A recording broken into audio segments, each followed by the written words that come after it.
Hey, what's up? How you guys doing? My name is Dion Hudson, and I'm here with a very special person in my life. Okay, who um, who is stronger than nails, stronger than horseshoes. Okay, and this is my grandmother.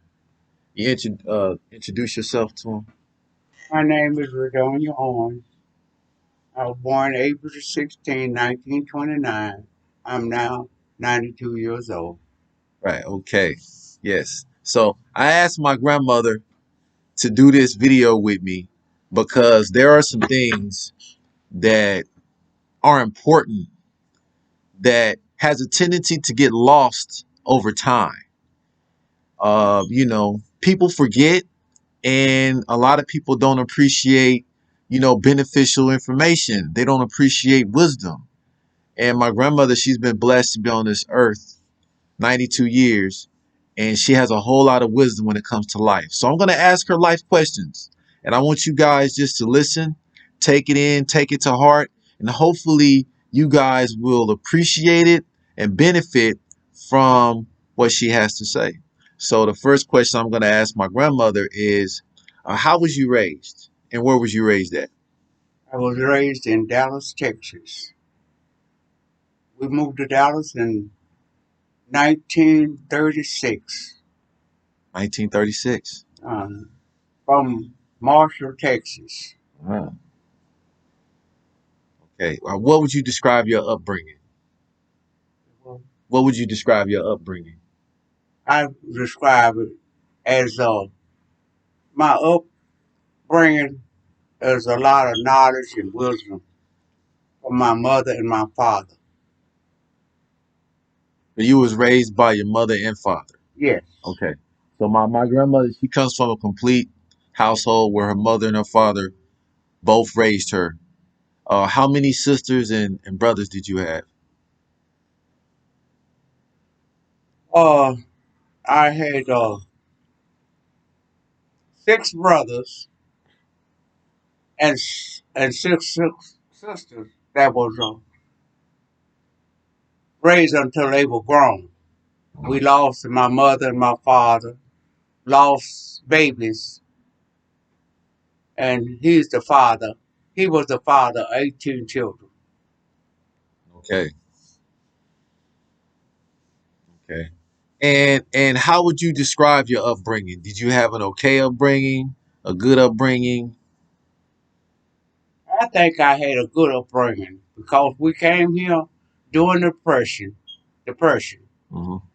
in 1936, and time was hard in Dallas, Texas, when Hmm. we came here. But we lived a good life in the country.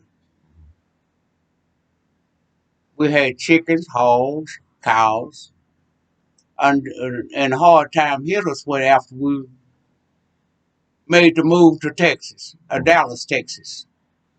But Okay. we had clothes on our backs, we had shoes on our feet. We never had a hungry day. Mhm. And how would you describe your parents as far as like how did they raise you? What were some things what role did your father play in the home, and what role did your mother play in the home when it came to raising My the mother kids?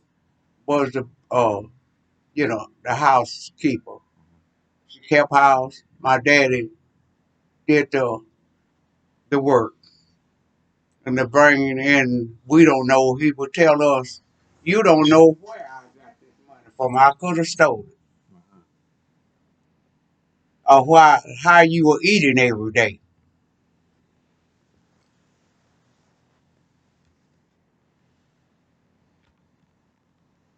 Okay.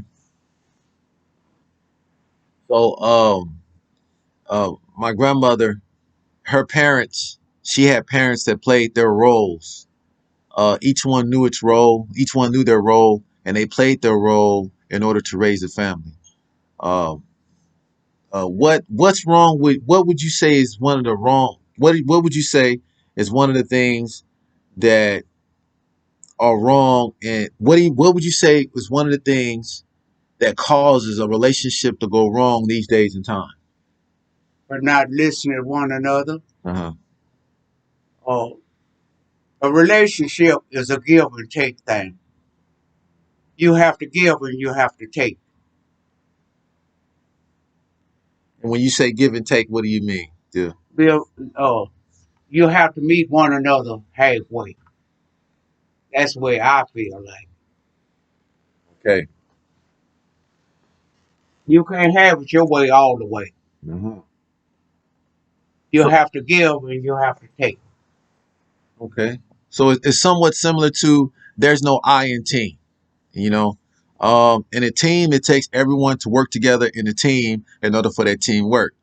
So it takes teamwork to make the team work. Y'all got to work together. There's no Mm-hmm. I, and y'all have to give and take. Mm-hmm. You have to be willing to sacrifice. You can't always have it your way. Um, One of the things that I notice is what about finances? How does finances affect the relationship in a marriage? A lot of times finance was not mine. Mhm. A lot of times, if the wife can pour more finance into the home, okay, you have to help your husband. You just can't sit down. Uh-huh. You have to pull some of that load yourself. Mhm. And when my husband was out of a job, I did the best I could to try to keep things together. Okay, so how many times have you been married? I was married twice. And the first time you were married, what would you describe your situation financially? Financially, it was good. But the first marriage, he was a good man. But a lot of it was on my part because I wasn't able to take some of the things that happened in our lives. Mhm. And it wasn't that bad. I was just young. Okay. I feel like, and after I look back over my life, I had a good man, Hmm. my first marriage. But some of that happened because I did it, because I wasn't able to take a lot of things, the mistakes that he, little mistakes that I could have forgiven him for. Oh, okay. So you're saying that um, there was things that you could have overlooked. Yes. There's things that you could have, not really tripped on because you realized later you seen the bigger picture and you realized that those things really didn't matter. It really wasn't. You It seen wasn't that big a deal. right, right, yeah. When it came to the finances in your first marriage, how did y'all sort that out? How did y'all work out when it comes to paying the bills My and husband, he pulled the, made sure all the bills were paid. The first thing he did on a Friday, we went to the grocery store together and got groceries hmm, and whatever. And I mostly handled like paying the rent. For he would give me the money to pay the rent. I really didn't have anything to do with my money, but to go shopping. hmm. And he used to tell me all the time, "You're not paying any bills. Why don't you just take your money and save it?" That's right. Uh-huh. That's right.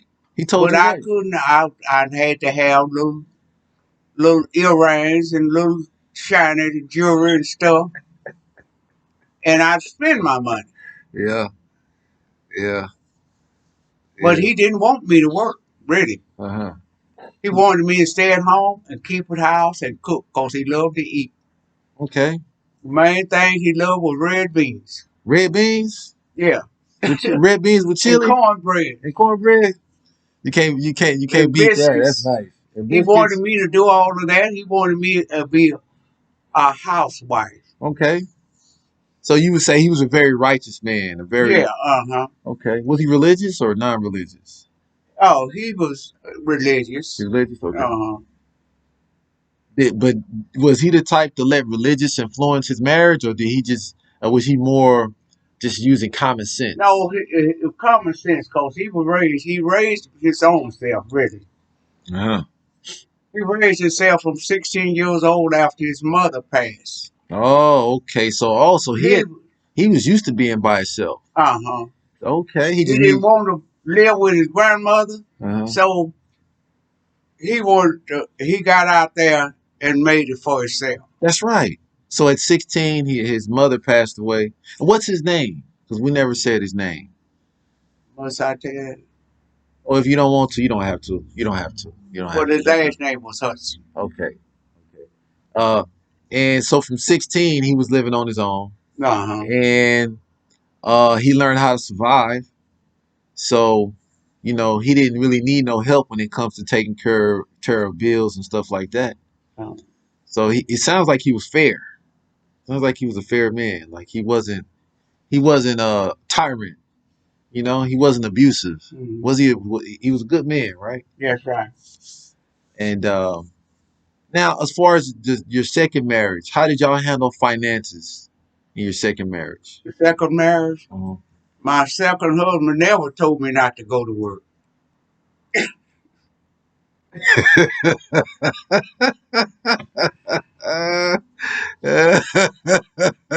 That was a 50-50 deal.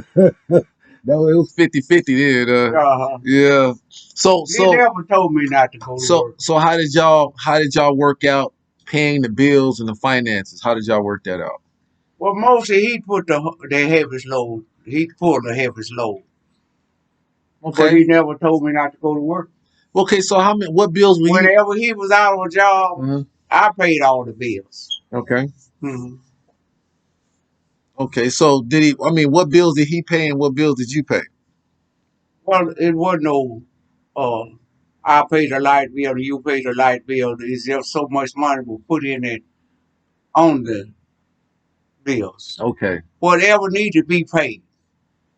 Okay. I got you. I got you. Y'all House just note. right. If I had to put something in there to pay the house note, that's what I did. So did y'all come to the table like every month and discuss how you was gonna do it? No. Did you do The it like every weekly, week or I it mean? was every payday, it was so much money put aside for that. Oh, Uh, so every time you got paid and every time he got paid, y'all just put we money know what aside. bills we had to cover. He knew what bills he had to cover, and We had to pay all of them. Whoever had the money, me okay, or him. right. So y'all basically y'all took turns paying the bills. Yeah, and we It paid it wasn't all together. you paid it together, but you took turns. I know what you're saying. Uh, Yeah. For people who probably are not as in tune, and in harmony with their partner, because it sounds like you was in tune and harmony with y'all was in harmony with each other. that's right. If you're not in harmony with each other, you need to communicate. I mean, if you're in harmony with each other, there's really not a lot of communicating that you got to do because you know what you need to do, she know what she need to do, y'all know what y'all need to do, right? But if We y'all know what we had to cover. right, but if y'all not in harmony with each other, then y'all got to communicate, really communicate, and in some cases, y'all got to sit down and figure it out and discuss, who's going to pay this and who's going to pay that. So the whole time that you was married, was the bills paid, or was there times when the bills didn't get paid? The bills was always paid. That's right. If I had to pull my whole check out to pay the bills, I paid when he couldn't. Hmm. Okay. So y'all had each other's back. Uh-huh. That's right. Y'all took turns. And so it's like having someone that you could trust, someone that's dependable, you know, someone that that's got your back is very important in a marriage. Very important. So and how long was y'all married?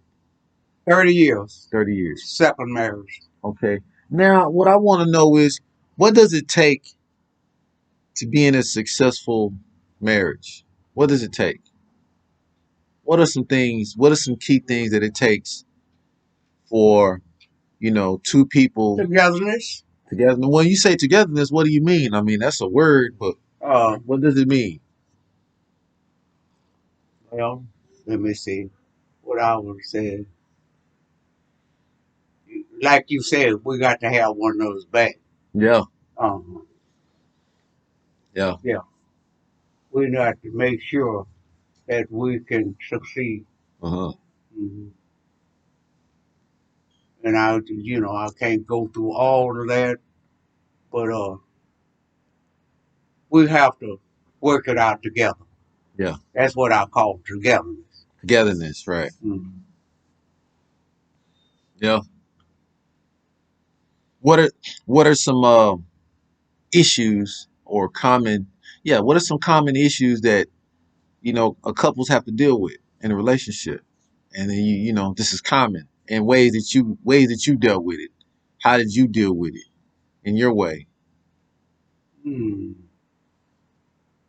Issues? Common issues, that affect the relationship. Now, really, you know, I can't say right now, but a lot of issues that we had to work it out together. Hmm. I can't go into the details. Uh,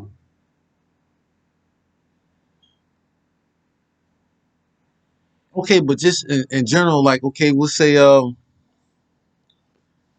spending time with each other. You're working, y'all both working, y'all got to spend time with each other. You got to have some time when y'all spend with each other. A lot of marriages fall because they don't spend time with each other. They're too oh, busy working and doing other stuff. They don't really, they fall apart. They come together, but oh, then, we always spend time with one another. okay. And what are some things that y'all did together?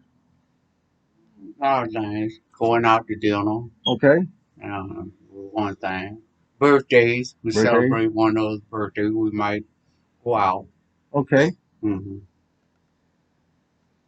Okay. And one of the things that I brag about when I talk to people about my grandmother is I say, okay, my grandmother's strong. Like I said earlier, she's stronger than horse nails and she's very wise. She's a little reserved right now because, my grandmother's old school. And old school, a woman conducts herself like a lady. So it's just, you don't put your business out there, right? And so I told her before we did this video, I said, "Dude, you don't have to talk about anything that you don't want to talk about, and we're gonna leave names out. We're not gonna mention no names and all." And I explained to her that this video is for educational purposes and awareness and education.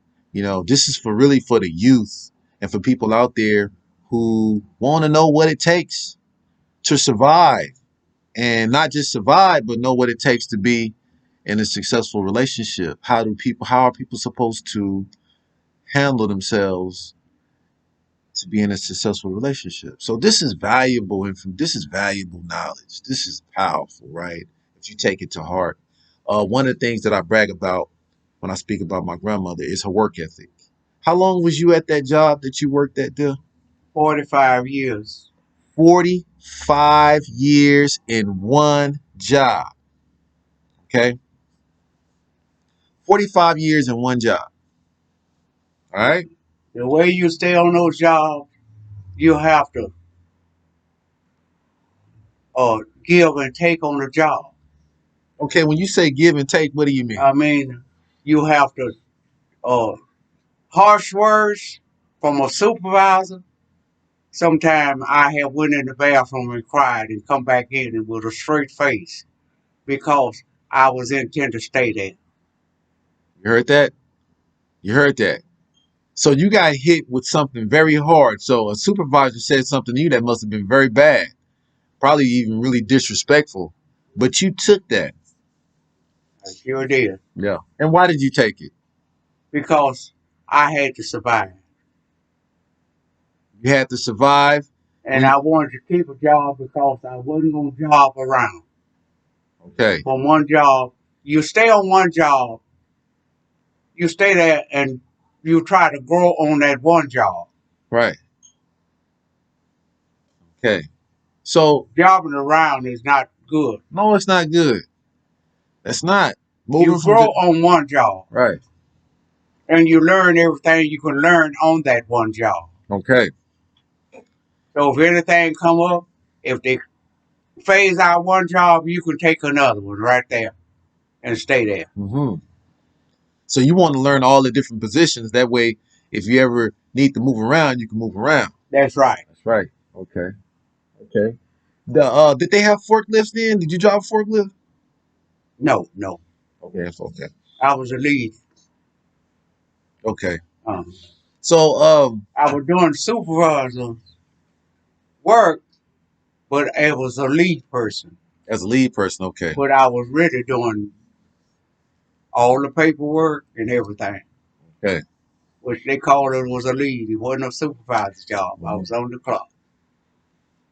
Okay. So you had to take a whole lot of stuff. 40, 45 years? Yes. That's a long time, right? And moving from one department to the other. No sooner somebody would leave, they throw me over there. Mhm. What was the name of your company? You know, I know y'all told we don't have to talk about names, but I'm just curious. uh, What's the name of the company? I'm pretty sure they probably still exist right now. no, I don't want to say Uh-huh. what company I work But for. it was manufacturing. Yeah, it was a Manufacturing, okay. rental company. Rental company? Uh-huh. Okay. Okay. That's fair enough. Mm-hmm. That's fair enough. And what are some important skills that you need, social type skills that you need? I spoke about communication. I spoke about, being a good listener when you're dealing with people because, you got to communicate with the people that you work with Well, in order you to get got a things lot done. of different attitudes and things you have to deal with when you're a lead. Mm-hmm. A lot of different, what you would say, people with different set of mind. Mm-hmm. Uh-huh. You have to deal with all of that. Uh-huh. You have to deal with attitude, different personalities. Yeah, yeah, Yeah. You got to deal with the people that don't want to work. yeah. They want a You free have to deal with paycheck. all of that. They bring the attitudes to work. They bring the stuff that they're going through at home. They bring that stuff to work. And then you got to sit there and you got to deal with that stuff, That's right? right. Because you can't, You got to be strong to do that. yeah, because you can't change what people are going through, and you can't change, how they're acting. You have no control over no one else's behavior but your own. You know. So you have no choice but to tolerate a whole lot of stuff Yeah, a that lot of people you come don't in want to done had tolerate. You know? a hard time at home Yeah. and bring it to the job. Mhm. And you have to deal with all of that. Yeah. So when you first started working there, I'm pretty sure they didn't pay you a whole lot, but as time went by, they gave you pay raises, right? Yeah. Okay, so that's how it normally goes. The longer Mm-hmm. you work there, you get pay raises, you get bonuses, you get pay raises, and next thing you know, after working there so long, you're getting paid a certain amount. How long did it take you to reach that point where you were making enough money to where you were able to pay all the bills and stuff by yourself? Well, when I first started work there, well, it wasn't, it didn't cost of living wasn't very high. Uh huh. As we growed up, we get little raises, incentive raises and things, Uh and things went to climbing. huh. But when I started to work there in 1949, Uh well, you know, I started work. I was making 75 cents an hour, huh. hmm and I had money to spend, but things wasn't high. You couldn't Right. buy it. Right. Uh-huh. Yeah. Yeah. When the cost of living goes up, that changes everything. Yeah. So even when you first started working there, you could pay your bills and still have money left over. That's right. Okay. Yeah. So when it comes to we never discussed this, but I think it's important. When it comes to taking care of a home, what are some things that you need to do in order to take care of your house? What are some things that you have to do?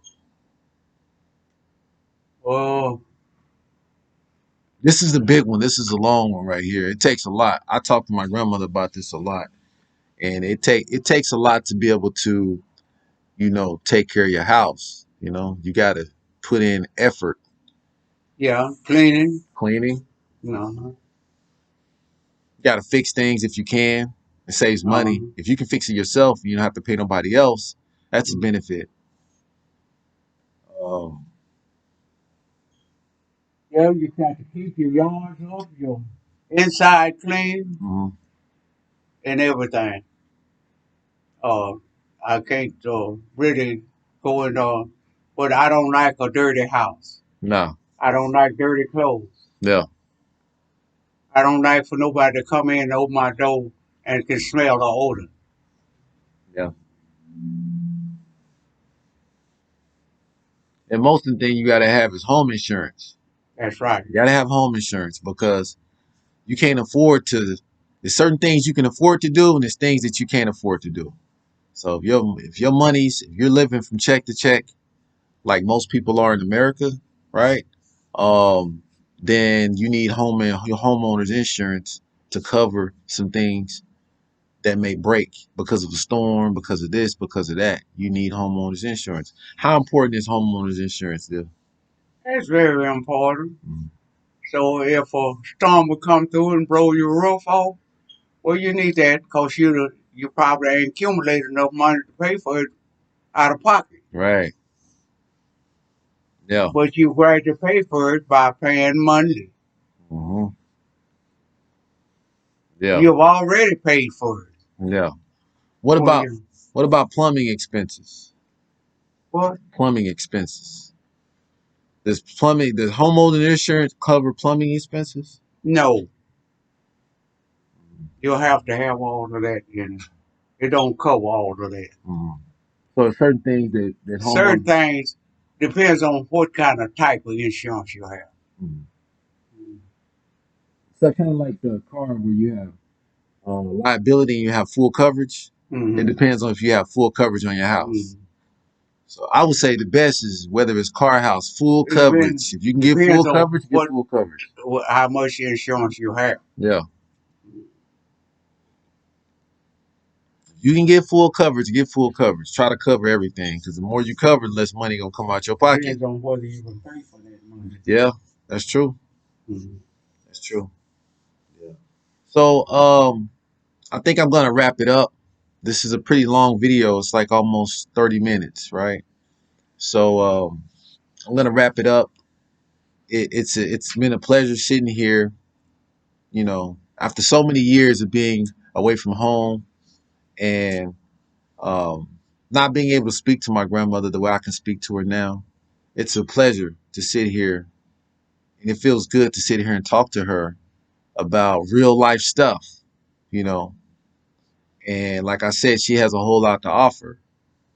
So I hope you guys take this information, especially the youth and the young. Take this information and run with it. Take what she's saying and what she said and run with it. She's a little reserved right now because we're on camera and it's people here that we know nothing about that are listening, right? But if you can key in to what she's saying and how she said it, right? It's priceless. You can take this with you and it'll last you a lifetime. So with that said, thank you so much for tuning in to this discussion that I've had with my grandmother. I hope you guys appreciate it, cherish it, and do something with it. All right. You guys take care.